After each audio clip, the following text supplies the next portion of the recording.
नमस्कार, मैं हूं आपके साथ आशा झा और अब देखिए सिंघम वर्सेस पुष्पा। बंगाल चुनाव का दूसरा चरण आते आते किसी एक्शन फिल्म की तरह बंगाल में भी ताबड़तोड़ एक्शन और डायलॉग बाजी देखने को मिल रही है। बंगाल चुनाव में पर्यवेक्षक के तौर पर तैनात यूपी कैडर के आईपीएस अधिकारी अजय पाल शर्मा को लेकर आज पूरे दिन सियासी घमासान देखने को मिला। दरअसल फाल्टा में टीएमसी कैंडिडेट जहांगीर खान ने वोटरों को धमकाया तो अजय पाल शर्मा ने अपने सिंघम स्टाइल में जहांगीर खान को धमका दिया, लेकिन मामला यही खत्म नहीं हुआ। अजय पाल शर्मा पर अपने अधिकार क्षेत्र से बाहर जाकर काम करने का आरोप लगाया गया तो जहांगीर खान ने भी अजय पाल को सीधा सीधा धमकी दी एक तरीके से और लोकतंत्र की दलील देते हुए सिंघम के सामने खुद को पुष्पा बता दिया। कहा, झुकूंगा नहीं। ये जहांगीर खान का घर कौन सा है? शर्म आनी चाहिए कौन लोगों को? शर्म मैं बता रहा हूँ, हल्के में ले रहे हो ना। केसी सबके खिलाफ रजिस्टर होंगे, जाएंगे सीबीआई को इन्वेस्टिगेशन। খেলাটা শুরু করেছে কিন্তু শেষটা আমরা করব।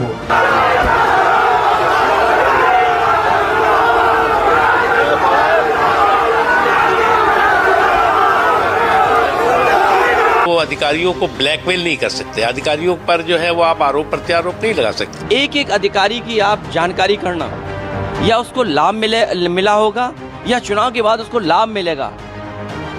फाइनल फाइट पर बंगाल, वोटिंग से पहले नया बवाल। 142 विधानसभा सीट, 1448 उम्मीदवार। बंगाल चुनाव का फाइनल फेज जो तय करेगा कि 2026 में बंगाल कौन जीतेगा।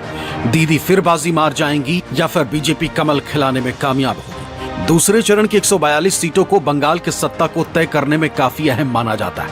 लिहाजा सेकेंड फेज में मुख्यमंत्री ममता बनर्जी के मां माटी और मानुष का असल इम्तिहान है। ये चरण सिर्फ टीएमसी के सबसे मजबूत गढ़ में ही नहीं बल्कि कोर वोट बैंक के अग्नि परीक्षा का है।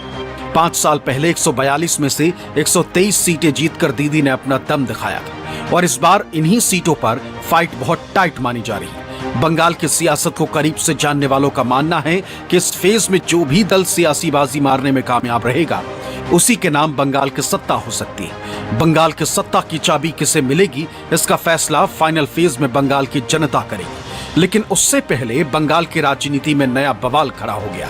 ये बवाल आईपीएस अधिकारी अजय पाल शर्मा को लेकर है, जो बंगाल चुनाव में बतौर ऑब्जर्वर अपनी ड्यूटी कर रहे हैं। लेकिन उनके एक वायरल वीडियो ने टीएमसी और बीजेपी को सामने लाकर खड़ा कर दिया। आसपास के जितने भी लोग हैं अच्छी तरह से समझ लें कि अगर किसी ने बदमाशी करी तो उनका कायदे से इलाज किया जाएगा। फिर अगर कहीं से खबर आ गई कि किसी ने कोई खुराफात करने की, किसी को परेशान करने की कोशिश की है तो फिर उसकी खबर फिर अच्छे से लेंगे हम। ये जहांगीर के घर वाले भी खड़े हैं, उसको बता देना कायदे से। ये बार बार जो खबरें आ रही हैं कि उसके लोग धमका रहे हैं तो फिर अच्छे से खबर लेंगे, फिर बाद में रोना पछताना मत। आईपीएस अधिकारी अजय पाल शर्मा के इस वीडियो को लेकर दावा है कि वो टीएमसी उम्मीदवार के समर्थकों को धमका रहे हैं। दरअसल जिस जहांगीर खान का जिक्र अधिकारी कर रहे हैं वो फाल्टा विधानसभा से टीएमसी के उम्मीदवार हैं। उन्हीं के घर के पास अजय पाल शर्मा ने चेतावनी दी। इसी पर जहांगीर खान ने पलटवार किया। बार बार जो खबरें आ रही है कि उसके लोग धमका रहे हैं तो फिर अच्छे से खबर लेंगे। খেলাটা শুরু করেছে কিন্তু শেষটা আমরা করব। তাই পিকচার আবি বাকি মেরা দোস্ত, পিকচার এখনো বাকি আছে, সময় শুরু হয়েছে। তোমরা ভাবছো নিজেকে কয়েকটা সিআরপিএফ নিয়ে বড় বড় বাতালা দিচ্ছ। वो अधिकारियों को ब्लैकमेल नहीं कर सकते, अधिकारियों पर जो है वो आप आरोप प्रत्यारोप नहीं लगा सकते। और मुझे लगता है कि स्वतंत्र और भयमुक्त माहौल में निष्पक्ष तरीके से मतदाता अपने मताधिकार का इस्तेमाल करेंगे। पश्चिम बंगाल में 29 अप्रैल को दूसरे चरण की वोटिंग है। हिंसा न हो इसे लेकर सीआरपीएफ जवानों के साथ ऑब्जर्वर तलाशी अभियान चला रहे हैं। इसी दौरान अजय पाल शर्मा को सूचना मिली कि जहांगीर खान के समर्थक लोगों को धमका रहे हैं। इसी को लेकर उन्होंने चेतावनी दी, लेकिन इसे लेकर टीएमसी ने आरोप लगाया कि आईपीएस अधिकारी बीजेपी के इशारे पर काम कर रहे हैं, क्योंकि अजय पाल शर्मा उत्तर प्रदेश से ऑब्जर्वर बनाकर बंगाल भेजे गए। एक एक अधिकारी की आप जानकारी करना, या उसको लाभ मिला होगा या चुनाव के बाद उसको लाभ मिलेगा। और उन्होंने कहा है कि बंगाल में जितना अन्याय करना चाहते हो अन्याय करो। क्या आपको दिखाई नहीं था कि इलेक्शन कमीशन के परिवार के लोग कहाँ कहाँ पोस्ट हो रहे हैं? क्या आगरा में पोस्टिंग ऐसे मिल जाती है? क्या नोएडा में पोस्टिंग ऐसे मिल जाती है? क्या परिवार से संबंध नहीं होगा तो डीजीपी बन जाओगे आप? एक तरफ बीजेपी, दूसरी तरफ टीएमसी, दोनों पार्टी मिलकर एक दूसरे को आरोप प्रत्यारोप लगाने में ये शामिल हो चुके हैं और ये आरोप प्रत्यारोप के समय सियासत भी होने लगे हैं।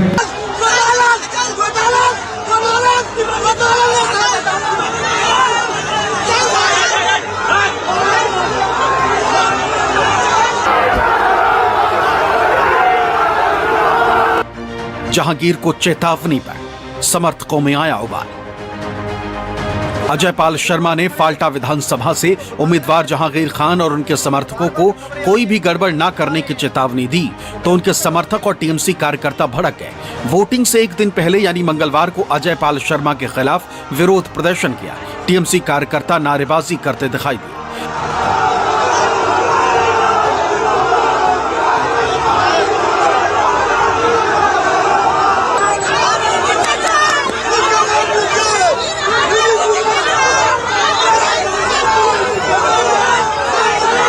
चुनाव के दौरान जिस तरीके से आईपीएस अधिकारी को घेरने की कोशिश टीएमसी और पूरा देश का विपक्ष भारतीय जनता पार्टी के खिलाफ वाली पार्टियां कर रही हैं, कहीं ना कहीं पश्चिम बंगाल का चुनाव, दूसरे चरण का जो चुनाव है, वो इसी मुद्दे पर आकर टिक गया है कि क्या ममता बनर्जी अपने पुलिस प्रशासन का प्रयोग, पुलिस बल का प्रयोग अपने हित में कर रही है और भारतीय जनता पार्टी के चहेते आईपीएस अधिकारी क्या भारतीय जनता पार्टी के हित में काम कर रहे हैं। फिर से चुनाव विकास की बजाय चुनावी हिंसा, राजनीतिक हिंसा, पुलिस प्रशासन की भूमिका, केंद्रीय एजेंसियों की भूमिका पर आकर के टिक गई है।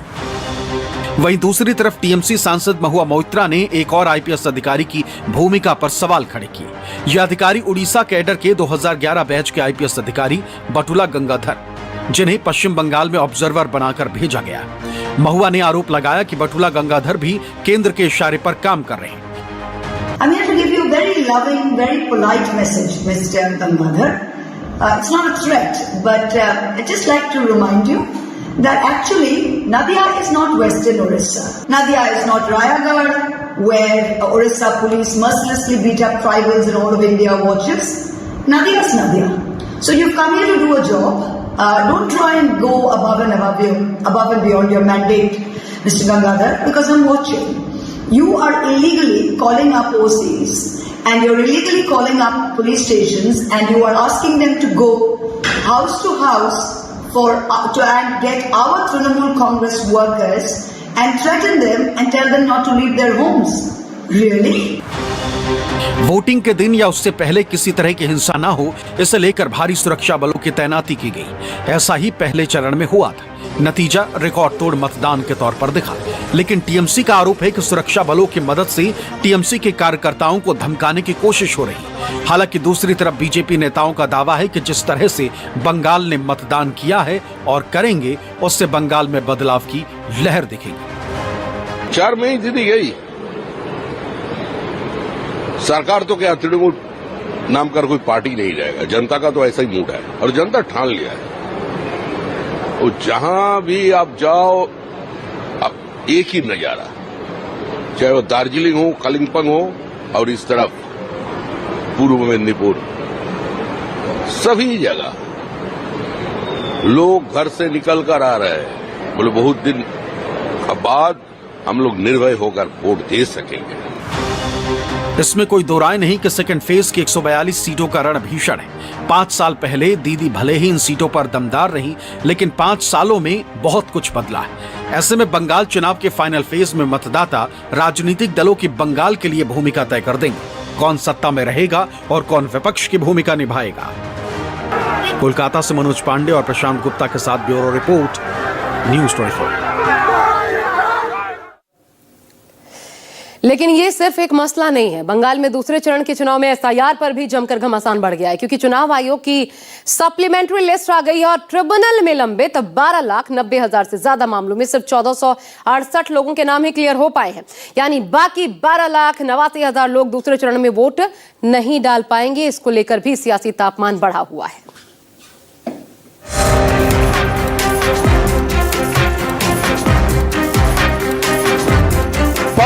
तारीख के बाद बंगाल में एक भी व्यक्ति घुसपैठ नहीं कर पाएगा और जो घुस गए हैं उनको बंगाल की भूमि से निकालने का काम भारतीय जनता पार्टी करेगी। आप भी सोच रहे हैं दौड़ दिखा के अगर हम कुछ सीट ले सकता है, नहीं होगा। आप दौड़ दिखाएंगे तो हम लड़के लेंगे, हम लड़ेंगे, जीतेंगे, बांग्ला जीतेंगे। सर्वधर्म समन्वय रामकृष्ण। बंगाल चुनाव में इस बार एसआईआर सबसे गर्म मुद्दा रहा और दूसरे चरण के चुनाव से एक दिन पहले आई सप्लीमेंट्री लिस्ट ने फिर इसमें तड़का लगा दिया। पहले चरण में जहां 14 लाख से ज्यादा मतदाता वोट नहीं डाल पाए थे, अब दूसरे चरण में भी 12,79,000 वोटर अपने मताधिकार से वंचित रह जाएंगे। चुनाव आयोग की तरफ से जारी किए गए आंकड़ों के मुताबिक दूसरे चरण की वोटिंग के लिए 1476 आवेदनों का रिव्यू किया गया, जिनमें 1468 वोटर्स का नाम वोटर लिस्ट में शामिल किया गया, जबकि 6 नाम डिलीट किए गए। इसमें गलत आवेदन की संख्या इस बार 0 बताई गई। चुनाव आयोग ने गलत आवेदन में क्या आधार लिए हैं, इसकी आधिकारिक जानकारी नहीं दी गई, लेकिन इतनी बड़ी संख्या में लोगों के वोट नहीं दे पाने से दूसरे चरण में इसका असर दिख सकता है। 29 अप्रैल को 7 जिलों की 142 सीटों पर दूसरे चरण का मतदान होना है। 3 करोड़ 21 लाख से ज्यादा वोटर्स 1448 उम्मीदवारों की किस्मत का फैसला करेंगे। एसआईआर में करीब 91 लाख वोटर्स के नाम हटे, जो कुल मतदाताओं का करीब 11.9%। दूसरे चरण में जिन जिलों में चुनाव होना है, वहां एसआईआर में नाम कटने का असर क्या रहने वाला है, तो समझ लीजिए। उत्तर 24 परगना में कुल 33 सीटें। यहाँ 2021 में टीएमसी ने 28 सीट जीती थी, जबकि बीजेपी को 5 सीट मिली थी। यहाँ हार जीत का अंतर 9.13 लाख वोट का रहा था। एसआईआर में अब की बार 12.60 लाख मतदाता वोटर लिस्ट से बाहर हो गए। इसी तरह दक्षिण 24 परगना में 43% नाम और नदिया जिले में 77.86% नाम वोटर लिस्ट से बाहर किए गए। दूसरे चरण में भवानीपुर में भी चुनाव होना है। यहाँ ममता बनर्जी और शुभेंदु अधिकारी के बीच सीधा मुकाबला है, लेकिन एसआईआर में यहाँ 47,000 नाम हटा दिए गए। हालांकि 14,000 मामले जांच के दायरे में हैं, लेकिन जिस तरह सप्लीमेंट्री लिस्ट में सिर्फ 1468 नाम ही जोड़े गए हैं, उससे इस सीट पर भी टक्कर कांटे की हो गई, क्योंकि 2021 में ममता ने यहाँ 58,000 वोटों से जीत दर्ज की थी।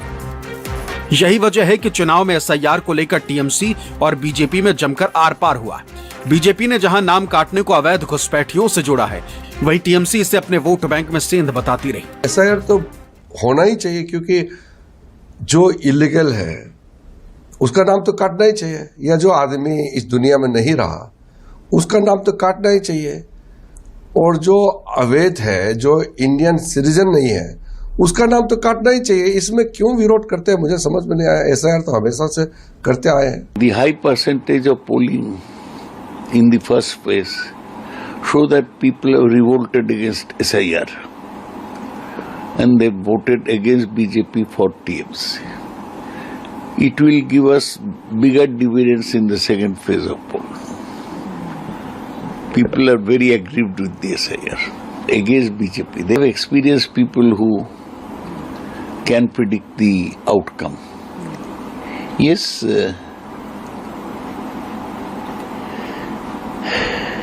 the vote definitely has been against BJP.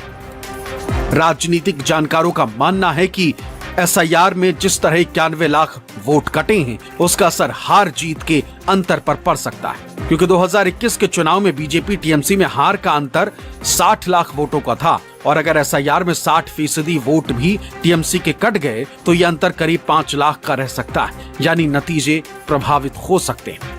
SIR से किसको लाभ होगा, किसको घाटा होगा, ये कहना बहुत मुश्किल है, क्योंकि 2 पहलू हैं एसआईआर के। पहला तो 60 लाख जो नाम पहली बार ड्राफ्ट लिस्ट में डिलीट हुए, उसमें कोई कंट्रोवर्सी नहीं है। उसमें डेड वोटर हैं, शिफ्टेड वोटर हैं, वो वोटर हैं जिनके पास 2-2 कार्ड थे। लगभग 60 लाख वैसे वोटर को डिलीट किया गया, वो अपडेटेड नहीं था। ये एक सही काम हुआ है। कंट्रोवर्सी सारी है जो बाद में 60 लाख जिन्हें D voter, doubtful voter declare किया गया, जिन्हें अंडर एडजुडिकेशन रखा गया, उसमें से लगभग 30-32 लाख को एलिजिबल नहीं ठहराया गया। मतलब जो वोटर हैं लेकिन उनकी क्रेडेंशियल जो है वो एस्टेब्लिश नहीं हो पाई जुडिशियल स्क्रूटिनी में। अब इसमें आप देखिए, अगर आप मुर्शिदाबाद और मालदा जैसे एरिया जो पहले चरण में चले गए हैं चुनाव में देखें, तो वहां पे मुस्लिम लोगों के ज्यादा नाम कटे क्योंकि वो मुस्लिम बाहुल्य एरिया। उसी तरीके से नॉर्थ 24 परगना में आप देखें तो ज्यादातर हिंदू में हिंदू दलित जो मतुआ है उनके नाम कटे हैं क्योंकि वो मतुआ बाहुल्य एरिया उसमें काफी ज्यादा आता है। पहले चरण के वोटिंग पैटर्न को भी एसआईआर के असर के तौर पर देखा जा रहा है। माना जा रहा है कि या तो लोगों ने एसआईआर के डर से टीएमसी के पक्ष में वोट डाला है या फिर वोट कटने का फायदा बीजेपी को मिला है। फिलहाल सबकी निगाहें अब दूसरे चरण की वोटिंग पर है और अगर पहले चरण की तरह दूसरे चरण में भी बम्पर वोटिंग होती है तो नतीजे चौंका सकते हैं। यही चरण बंगाल में ममता की लोकप्रियता और बीजेपी के साख को साबित करने वाला है। कोलकाता से मनोज पांडे की रिपोर्ट, न्यूज़ 24। बंगाल चुनाव में एक और फैक्टर है, वो फैक्टर है महिला फैक्टर। महिलाओं को साधने के लिए बीजेपी ने हर दांव चला, हालांकि महिलाओं का रुझान बंगाल के नतीजे सीधे तौर पर प्रभावित करेंगे। इधर बंगाल में चुनाव प्रचार खत्म हुआ तो पीएम मोदी 2 दिन के दौरे पर वाराणसी पहुंचे।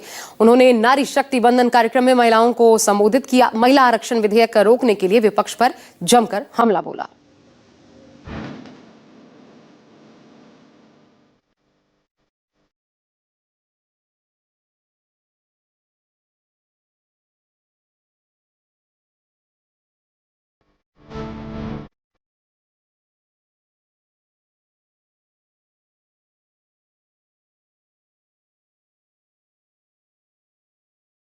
बंगाल का फैसला 4 मई को होगा, लेकिन 2027 के लिए यूपी में रणभेरी बच चुकी। सियासी गलियारों में चर्चा है कि बीजेपी ने ताल ठोक दी है, पर इसकी वजह पीएम मोदी का 2 दिन का वाराणसी दौरा है।